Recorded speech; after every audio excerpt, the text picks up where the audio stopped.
पश्चिम बंगाल में अगले साल होने वाले विधानसभा चुनाव को लेकर बीजेपी एक तरफ पूरे जोर शोर से तैयारी कर रही है, तो वहीं पहली बार बंगाल के सीएम और टीएमसी की मुखिया ममता बनर्जी को सत्ता जाने का डर सताने लगा है। टीएमसी के दिग्गज नेता बागी हो रहे हैं, टीएमसी में फूट पड़ रही है। हालांकि टीएमसी पर ये भी आरोप लगाए जा रहे हैं कि ममता बनर्जी बीजेपी को बंगाल में अपने कदम नहीं जमाने दे रही। पश्चिम बंगाल में अब तक केवल बीजेपी ही टीएमसी के गले की हड्डी बनती नजर आ रही थी, लेकिन अब बिहार विधानसभा चुनाव में एआईएमआईएम ने जिस तरह से महागठबंधन का समीकरण बिगाड़ा है, उसके बाद एआईएमआईएम के हौसले काफी बुलंद है और अब उसने पश्चिम बंगाल में भी अपने पांव जमाने की शुरुआत कर दी है, जिसका नतीजा ये हो सकता है कि जो मुस्लिम वोटर्स अब तक टीएमसी के पाले में थे, वो अब ओवैसी की पार्टी की तरफ जा सकते हैं, जिससे टीएमसी को भी बड़ा नुकसान झेलना पड़ सकता है। हालांकि ममता बनर्जी ने एआईएमआईएम पर आरोप लगाया कि वो बीजेपी के लिए काम करेगी, जिसके बाद ओवैसी ने ममता बनर्जी को गठबंधन का न्योता दिया है। अब ममता बनर्जी मुस्लिम वोटर्स को लुभाने के लिए मस्जिद और दरगाह के चक्कर लगा रहे हैं।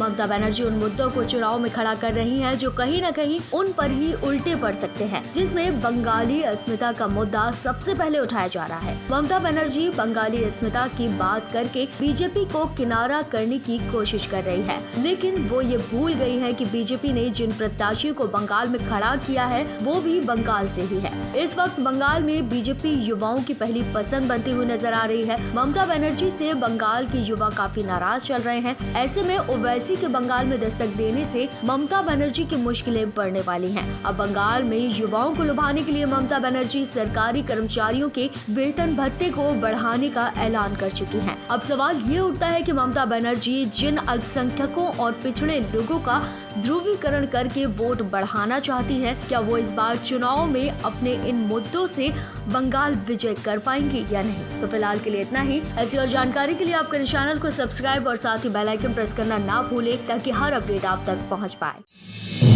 आप देख रहे हैं नेट्रिक न्यूज, साहस सच कहने का।